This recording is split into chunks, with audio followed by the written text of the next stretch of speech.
Sa umagang ito po ay we just give you thanks. Kami po ay nagpapasalamat, Panginoon, sa kabutihan mo.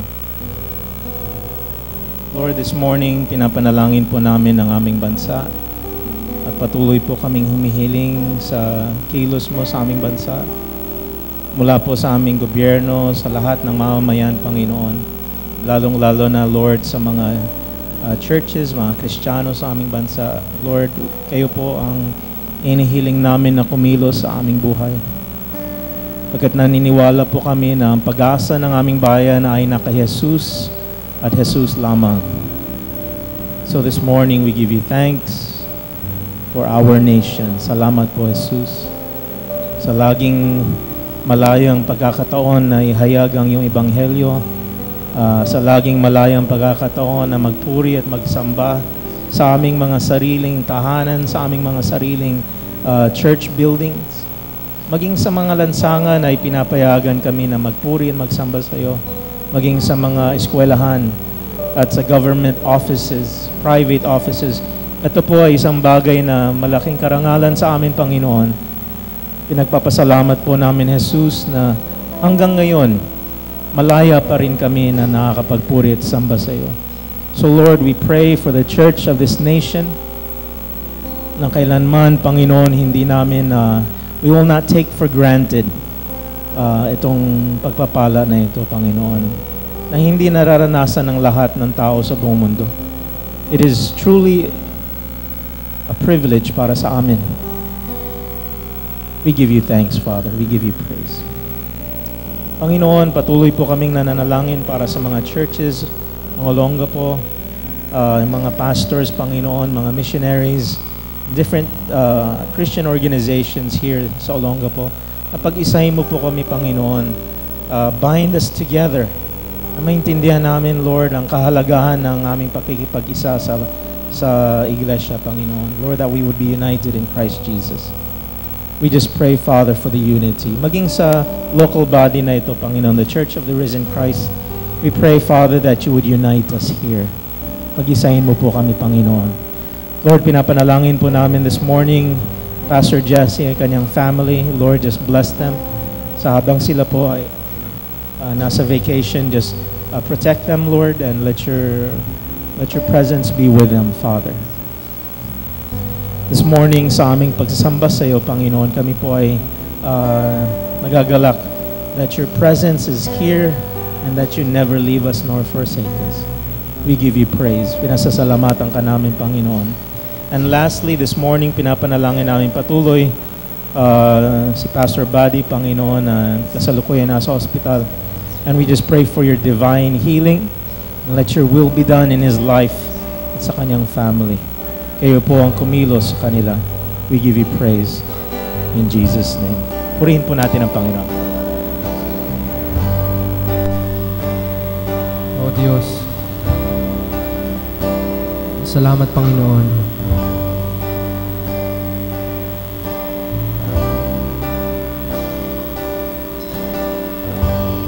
Sa umagang ito, Panginoon, tinataas namin ang iyong pangalan. Pinupuri ka namin. Sinasamba sa pangalan ni Jesus. Amen. Sige po, umpisahan po natin purihin ng Panginoon. Palakpakan natin siya. Amen. Dakila ka, O Diyos.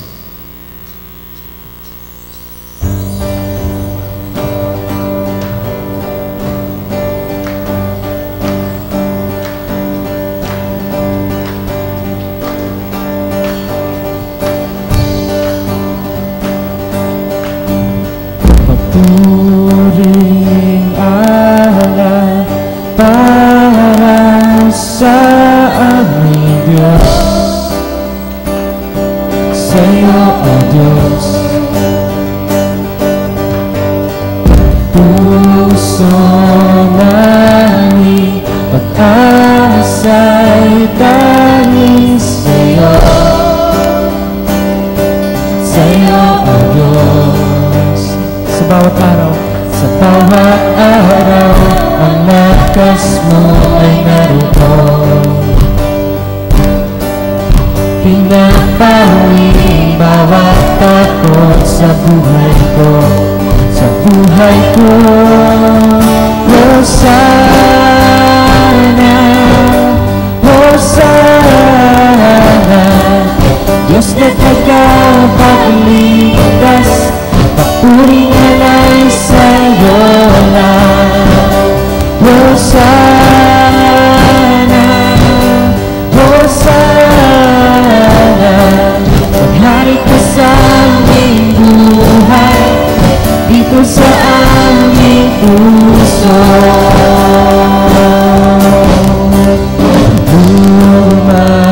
Lumalapit bawat puso sa'yo. Daming sa'yo, Jesus. Yes, Lord. Buhay namin ay nabago sa'yo, dahil sa'yo. Sa bawat araw ang lakas mo ay naroon, pinapawi bawat takot sa buhay ko, sa buhay ko. Hosana, Hosana, Diyos na tagapagligtas, papuri ngalay sa'yo lang. Hosana, Hosana, maghari ka sa aming buhay, dito sa aming puso. Oh Jesus, paghihin ang ngalan mo, ikaw ang kasapatan.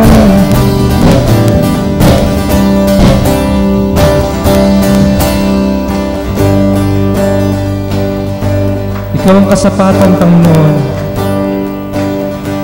Sa bawat araw, ang lakas mo ay naroon,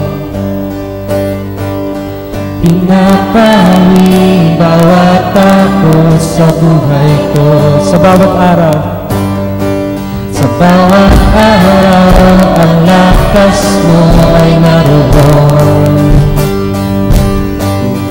pinapawi bawat takot sa buhay ko, sa buhay ko. Hosana, Hosana, Diyos na tagapagligtas, papuri ngalay sa'yo lang. Hosana, Hosana, maghari ka sa aming buhay, dito sa aming puso. Hosana, Hosana, Hosana, Diyos na tagapagligtas, papuri ngalay sa'yo lang. Hosana, Hosana, maghari ka sa aming buhay, dito sa aming puso. Hosana, Hosana, Hosana, Hosana, Hosana. Dakila ka, Jesus. Purihin ka, Panginoon. Papuri ay sa'yo, Jesus.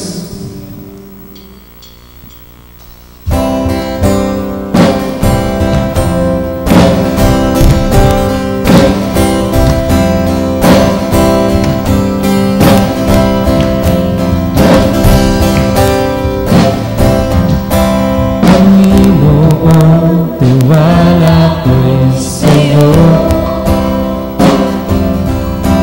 Panginoon, pag-asa ko'y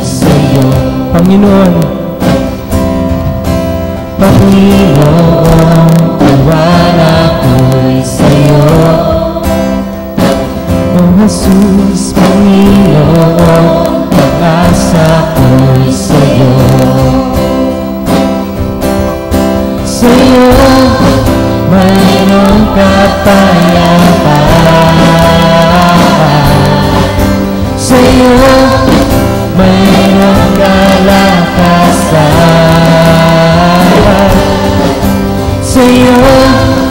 Sa iyo nagmula ang buhay.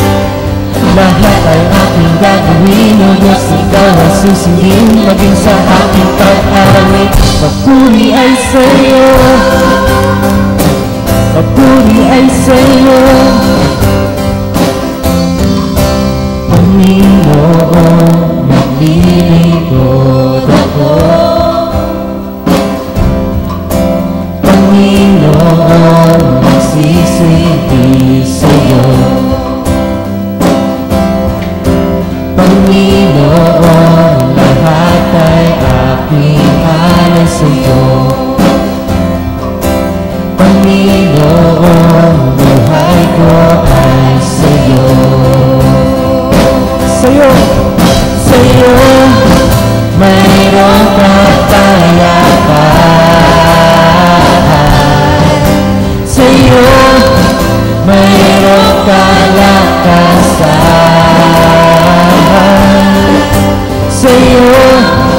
Sa iyo nagmula ang buhay. Lahat ang aking gagawin, O Diyos, ikaw ay susundin, maging sa aking pag-awit. Sa iyo mayroong kapayapaan. Sa iyo mayroong kalakasan. Sa iyo nagmula ang buhay. Lahat ng aking gagawin, O Diyos, ikaw ang susundin, maging sa aking pag-awit. Papuri ay sa iyo, papuri ay sa iyo, papuri ay sa iyo, papuri ay sa iyo. Papuri ay sa iyo, Jesus. Dakila ka, O Diyos. Salamat, Panginoon, sa iyong ginawa sa krus. Salamat, O Diyos. Panginoon, ngayong umagang ito kami ay nag-aalay, Panginoon, ng papuri at pagsamba sa pangalan mo, Jesus. Salamat, O Diyos.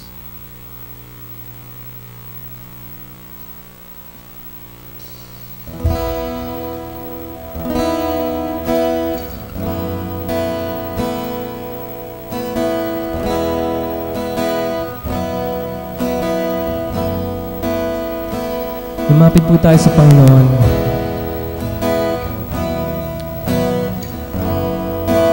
Atin siyang sambahin sa umagang ito. Ng buong puso, buong isip, buong lakas. O Diyos, lumalapit po kami sa inyo, Panginoon.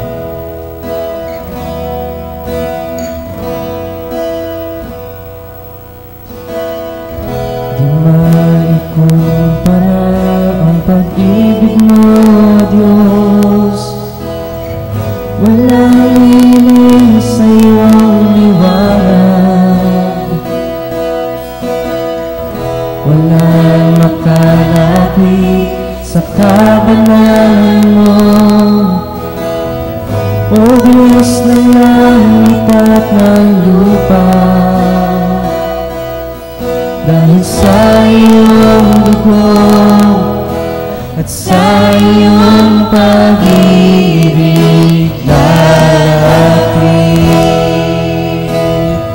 kami mag-aalay sa iyo ng awitin. Ikaw lang ang karapat-dapat sambahin.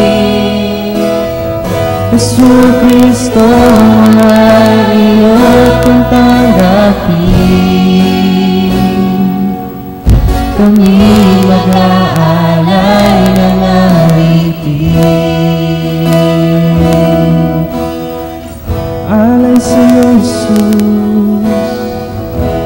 Minsan pa awitin natin ito.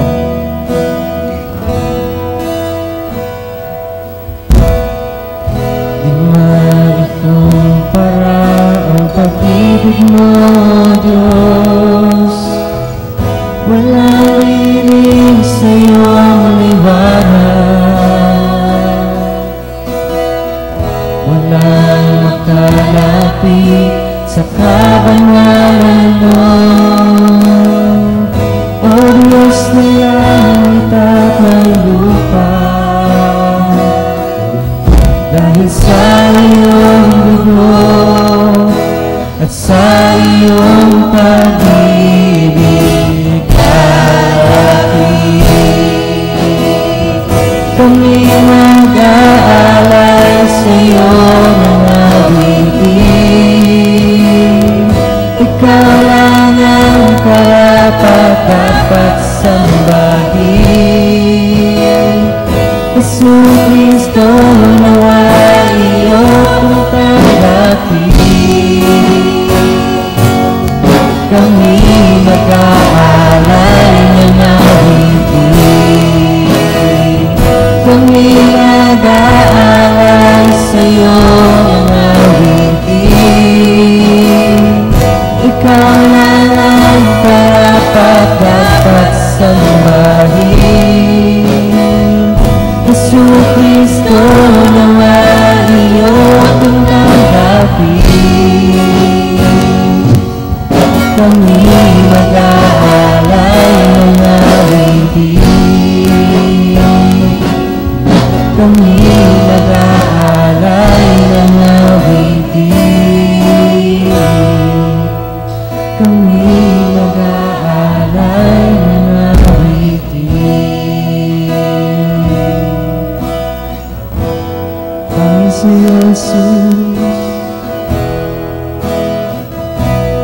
alis sa iyong buhay ko.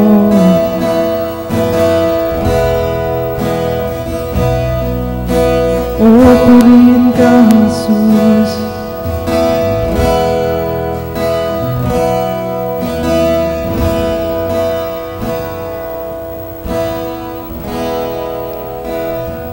Kami mag-aalay sa iyo ng awitin. Ikaw lang ang karapat-dapat sambahin.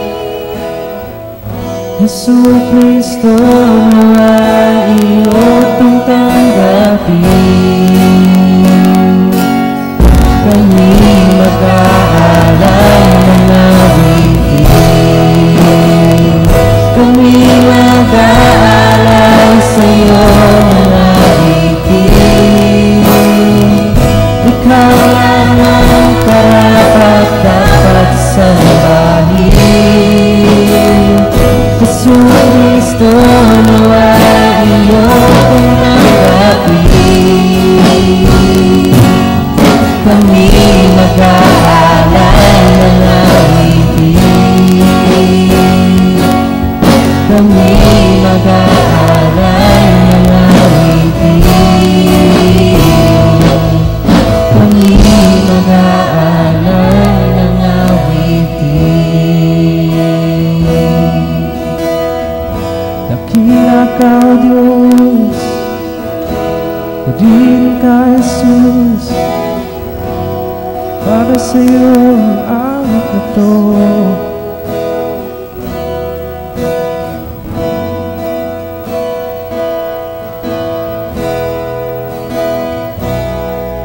O Jesus, simulan po natin purihin ng Panginoon. Salamat sa iyo, Jesus. O Diyos, dakila ka, O Diyos.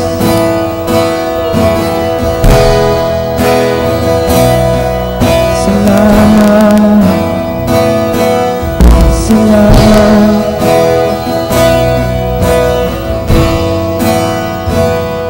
O Jesus,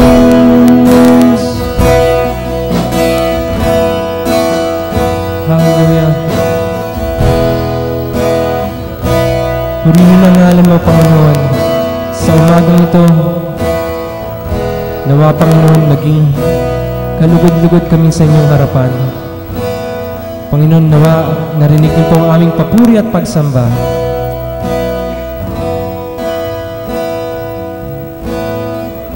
Panginoon, salamat muli.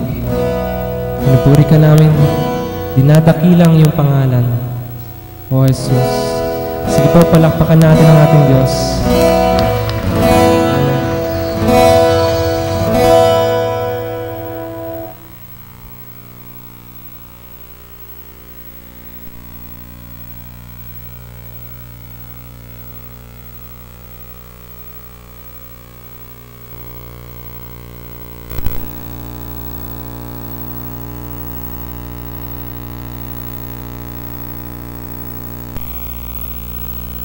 Good morning po.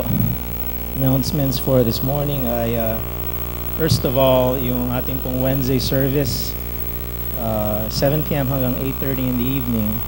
And ang topic pa rin natin is the power of the promise. This Wednesday we'll be talking about yung the favor of God or God's goodness.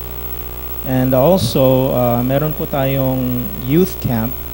Ang youth camp po ay April 17 to 19. Ito po ay Holy Week. During the Holy Week, open for ages 13 to 22. Ang registration fee po is 1,200 pesos. This will include everything na kanilang kailangan during the camp, including their transportation from here to the site. Tapos, with that, meron po tayong movie night, which will be a fundraiser on March 29. Yan po ay Sabado. The tickets are for sale at 50 pesos per ticket, and we'll be showing a trailer of the movie we'll be watching. Tapos, the kids camp will be on April 4 and 5 overnight, as we do every year. Registration fee is 200 pesos. This will include everything they need as well. Now, those who would like to volunteer, gusto mag-volunteer to help feed the kids, kausapin nyo lamang po si ating Army. T-shirts are available kung gusto nila, hindi naman kailangan. Pero may mga t-shirts available for the kids. 130 pesos kung magpapaprint lang sila, or kung gusto nila the finished product with a shirt, 210 pesos. Like I mentioned, hindi necessary yung shirt. The kids just like it na meron silang parang souvenir from the camp. The title of their theme for the kids camp is Turn Around for Jesus. Yan lamang po ang mga announcements for today. And before ko ipasa kay Pastor Arnel, we have 2 videos, yung a sneak preview of our VBS or kids camp to come, and then yung ating pong trailer of the movie Letters to God.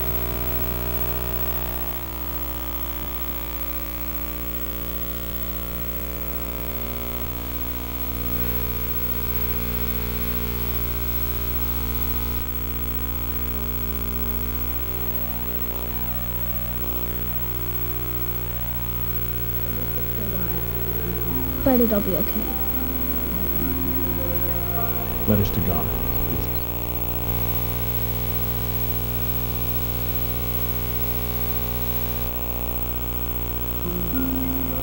Dear God, can you see the stars from heaven?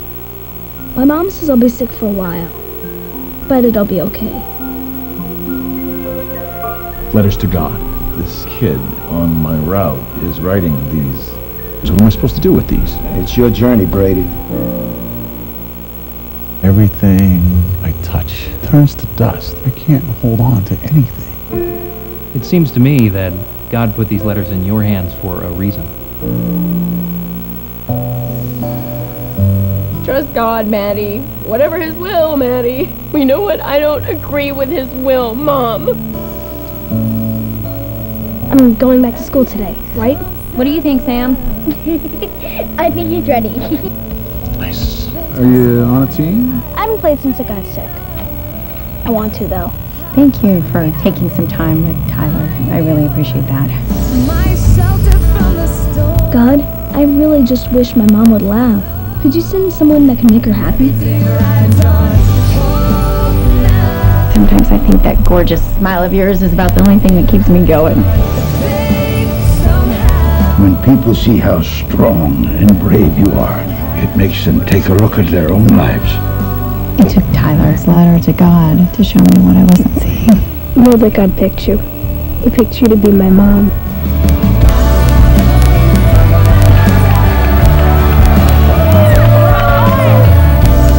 I see now that there's more to this life than I could see. You did this. You helped me to find the truth.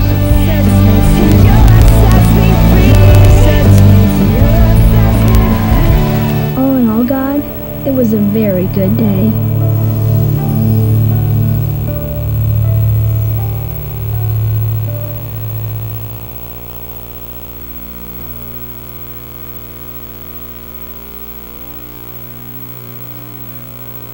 Okay, so remember, sa March 29 po yan. And it's a good movie. Maganda po yan. And meron po tayong children ministry ngayong umaga. So mga bata, ages 4 hanggang 12, tumayo na sila. At nandun po si Teacher Connie para po sila ay turuan. So remember, yung kids camp naman natin is first week ng April. So ihanda po natin sila. Okay. Thank you, Lord. Okay, tayo po'y yumuko muli. Pikit natin ating mga mata. Tayo po'y manalangin. Minsan pa, damhin natin ang presensya ng Panginoon sa lugar na ito, sapagkat ito ang dahilan kung bakit tayo nagkatipon upang makadaupang palad natin ang Panginoong Diyos. Hallelujah. Diyos, maraming salamat po sa araw na ito. Panibagong linggo na amin pong haharapin. Lord, ang totoo, kung wala ka, wala po kaming magagawa. Nasa iyo ang lahat-lahat, Panginoong Diyos. Ang aming katagumpayan, ang aming kalayaan, ang aming katugunan, Panginoon, ay nasa iyong lahat, Panginoon. Kung kaya sa aming pagharap sa araw na ito, sa bagong linggong nito, kung wala ka sa buhay namin, Lord, mababaliwala lahat ang aming pagpapaguran, Panginoon. Kung kaya, Panginoong Diyos, lumalapit kami sa iyo, nagpapakumbaba, inaamin, Panginoon, na kailangan ka namin. Ikaw ang aming lakas. Ikaw ang aming kanlungan kapag kami ay nahaharap sa maraming pagsubok at problema. Ikaw ang nagbibigay sa amin ng lakas, Panginoon. Ikaw ang maaasahan namin, Panginoon. Ang iyong mga salita, Panginoon. Ikaw ang aming gabay, ikaw ang aming liwanag sa aming daraanan. Panginoon, ikaw ang aming kaligayahan. Ikaw ang aming kagalingan kapag kami nagkakasakit. Pinapagaling mo, pinapanumbalik mo ang aming lakas. Panginoon, ikaw ang dahilan kung bakit kami nabubuhay. Panginoon, ikaw ang nag-uudyok sa amin na patuloy na humarap sa buhay nito. Sapagkat sa iyo, naroon ang lahat, Panginoon. Kung kaya sa umagang ito, minsan pa maghari ka sa aming puso't isipan. Panginoon, nagpapakumbaba po kami at inaamin namin na kami po ay nagkulang, nagkasala. Una sa iyo, Panginoon. Pangalawa, sa aming kapwa, Panginoon. Patawarin mo kami, Panginoong Diyos. Sa mga salita, sa aming mga nagawa na hindi naging kalugod-dugod sa iyong harapan at maging sa aming mga kapwa o mahal sa buhay. Panginoon, narito po ang aming buhay. Gamitin mo po, Panginoong Diyos, bilang daluyan ng iyong pagpapala, Panginoon. Nais po namin maging makabuluhan ng aming pamumuhay dito sa lupa.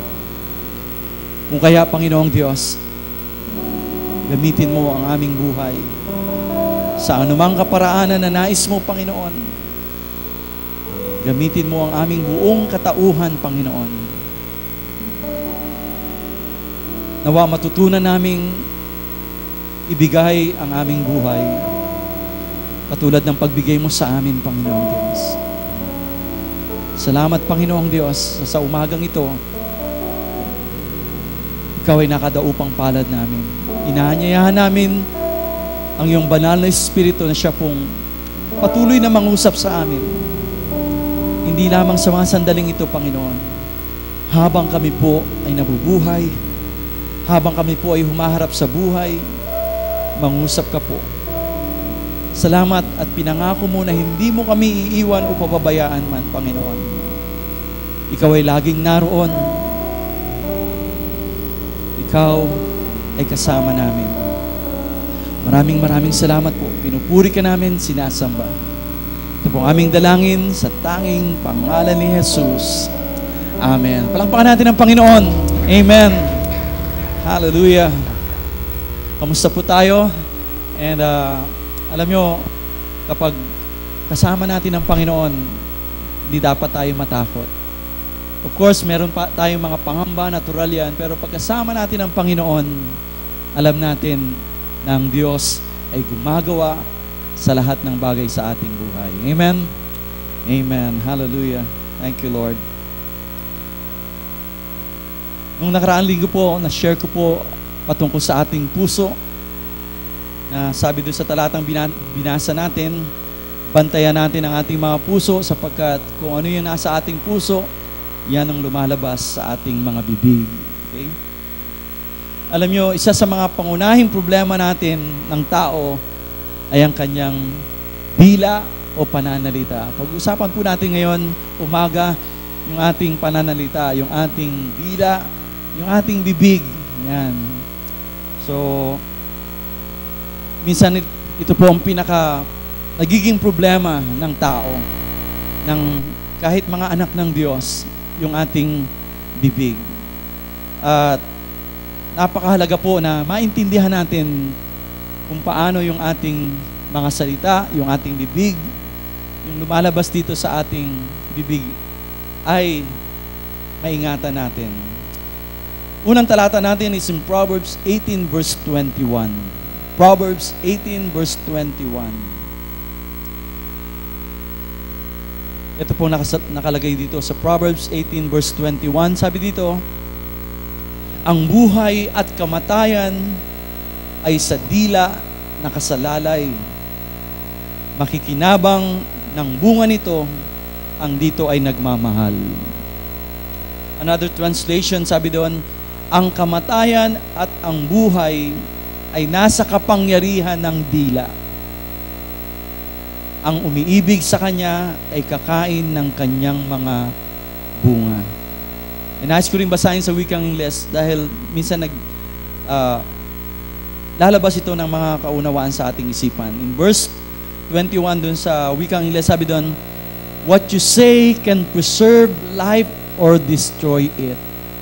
So what you say can preserve life or destroy it. So you must accept the consequences of your words. Okay? So kung ano raw yung lumalabas sa ating bibig, pwedeng mag-preserve or pwedeng makasira. So kailangan natin tanggapin kung ano yung mga consequence or mga resulta ng ating mga pananalitang binibigay o binibitawan. And gusto ko pang basahin ng isang wikang Ingles pa. Sabi doon, death and life are in the power of the tongue, and those who love it will eat its fruits. So ito yung ating talata ngayong umaga at pagbulay-bulayin natin. Sabi doon, ang buhay at kamatayan. So dalawang bagay, buhay at kamatayan. Buhay at kamatayan ay sa dila nakasalalay. So nakasalalay po ang buhay at kamatayan sa ating dila, sa ating pananalita. Kung ano yung lumalabas dito, nakasalalay daw dito. Ano ibig sabihin na nakasalalay? Ibig sabihin, nakadepende dyan. Parang pag umupo ka sa upuan, nakasalalay yung bigat mo sa upuan. Kung yung upuan na yan ay matibay o marupok, pwede kang bumagsak o pwede kang manatiling nakaupo at ligtas ka. So ang dila daw, ang buhay at kamatayan ay sa dila nakasalalay. Nakasalalay dito ang buhay at kamatayan. Ganun ka tindi ang dila. Kapag sinabi kong dila, sinasabi ko rin ay ang ating bibig o yung lumalabas sa ating mga bibig, pananalita. Sabi doon, makikinabang ng bunga nito, ang dito ay nagmamahal. Kung paano natin to ginagamit, ang resulta po ay ating makikita. Pangalawa, sabi doon, ang kamatayan at ang buhay ay nasa kapangyarihan ng dila. So may kapangyarihan ng dila. Dila yan, pero may kapangyarihan yan. Naalala nyo ang Panginoong Diyos nung nilikha niya ang mundo ng mga bagay dito sa pamamagitan ng salita. Nagsalita ang Panginoong Diyos at nagkaroon ng nilikha. At ito'y hiningahan niya ng buhay. So ganoon ang Diyos, makapangyarihan ng kanyang salita. Ganon din sa atin. Meron tayong kapangyarihan at yan ay nasa ating pananalita. At ang kamatayan at ang buhay ay nakasalalay sa ating mga dila. May kapangyarihan ang ating mga bibig at ang umiibig sa Kanya ay kakain ng Kanyang mga bunga. So anong ibig sabihin nito? Na sa ating dila nakasalalay ang buhay at kamatayan, na ang ating dila ay may kapangyarihan. Power of the tongue. Bawat isa sa atin may taglay tayong kapangyarihan na nasa ating mga bibig. Anong ibig sabihin nito? Maraming nasisirang kaugnayan, samahan, o nasasaktang tao dahil lamang sa salitang binitawan natin. Di ba? Kapag nakapagbitaw tayo ng salita na hindi maganda, ito ay maaaring makasira ng ating kapwa o makaperwisyo ng isang tao. Dahil nga may kapangyarihan, nakakasira ng damdamin ng tao. Kaya nga pwede ka makasuhan dahil sa mga salitang binitawan mo, di ba? Ganon ka seryoso ang mga salita. Pwede ka makulong dahil sa mga salitang bibitawan mo na hindi mo binantayan o kaya mga salitang nakakapanira ng tao. Maaari itong maging sanhi ng pagkakahiwalay ng mag-asawa, di ba? Kung ating isipin ang paghiwalay ng mag-asawa, pangunahing dahilan ay yung mga salitang binibitawan nila. Ganito ka, ito ka, di ba? At nakakasakit ng kapwa damdamin hanggang sa umantong sa paghihiwalay. Ganon kapangyarihan, makapangyarihan ng salita. Nakapagpapahiwalay ng relasyon ng mag-asawa, ng magkaibigan, di ba? Nakakasira ng pamilya. Di ba? Huwag na tayong lalayo. Minsan yung ating pamilya nagkakaroon ng problema, nasisira dahil lamang sa mga salita na binitawan ng ating mga minamahal sa buhay o tayo mismo nakapagbitaw ng mga salita, nasira tuloy ang pamilya. Nasira ang pamilya dahil sa salitang binitawan. Ganon din ang pagkakaibigan. Dati, yung pagkakaibigan nila ay talagang malapit sa isa't isa, best friend. Pero isang araw nakapagbitaw ng salita, salitang nagdulot ng kamatayan. Kaya may mga dati magkaibigan, pinaglayo ng salitang nabitawan na hindi maganda. So again, makikita natin na talaga may kapangyarihan ng dila, nakasalalay dito ang ipagtitibay ng iyong samahan ng kaibigan or pwede rin itong masira ng biglaan na lamang. Sa iglesia, sa church, maraming mga iglesia nagkahiwalay, nasira, nagkatampuhan dahil sa mga salitang nabitawan. Kalungkot dahil marami akong narinig at nakita mga iglesia na hindi lumago at hindi lumalago at dumating pa sa punto na ito ay nagkawatak dahil lamang sa salita. Sa salita ni pastor. Minsan ginagamit ang pulpito para magsalita sa miyembro. At ganoon din ang miyembro nagsasalita laban sa kanyang pastor. Ang nangyari? Nawasak. So ganoon ang resulta ng mga salitang nabibitawan natin. Kung minsan ang salita ay nakakasira ng pag-asa. Minsan yung pag-asa mo buong buo, tapos biglang may nagsalita sa'yo, nasira yung pag-asa mo. Ang salita ay nakakasira ng reputasyon. Nakakasira ng puri at dangal. Maaari itong sumira ng pangarap at kuminsan ang salita ay nagbibigay ng takot at pangamba. Diba? Kapag may nagsalita sa iyo na hindi totoo o kaya nagbiro lang or anong bagay na salitang binitawan sa iyo, ito'y maaaring magbigay sa iyo ng takot at pangamba. Salita lamang pero napaka makapangyarihan.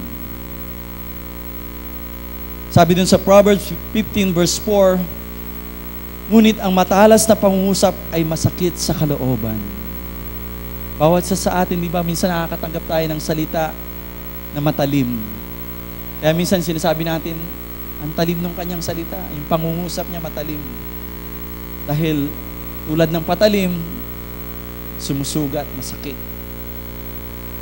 At madalas, kung hindi tayo nagbabantay ng ating bibig, nakakasugat tayo ng kapwa natin.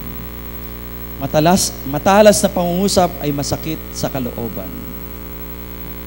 So, ang salita talaga ay maaaring magdulot ng kamatayan, maaaring magdulot ng pagkasira, maaaring magdulot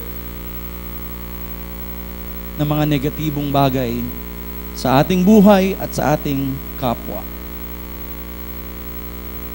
Sa kabilang banda, ang salita ay maaaring makapagbigay buhay at kagalingan.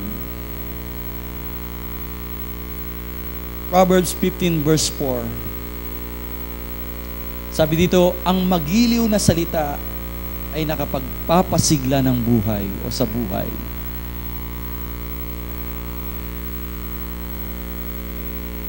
Tayo gusto nating makarinig ng mga salitang magaganda. Alam niyo kung bakit? Nakakapagpasigla ito ng buhay. Nakakapag-encourage. Diba? Tayo pag nag-post tayo sa FB, gusto natin meron nagla-like. Gusto natin meron nagko-comment na magaganda. At kapag nabasa natin yan, wow, ginaganahan tayo. Nagkakaroon tayo ng dahilan para mabuhay. But by the way, sa ating panahon ngayon, sa ating modernong panahon ngayon, ang salita ay kaugnay sa pagsulat, sa pagtatype, sa pagdodrawing. So kahit sa pagte-text natin, sa pagpo-post natin sa FB, pwede yan magbigay ng buhay o kamatayan. So, tayo kapag may nagsalita sa atin na maganda, nakakaroon tayo ng dahilan para mabuhay. Diba, pagpasok mo dito sa church, binati ka,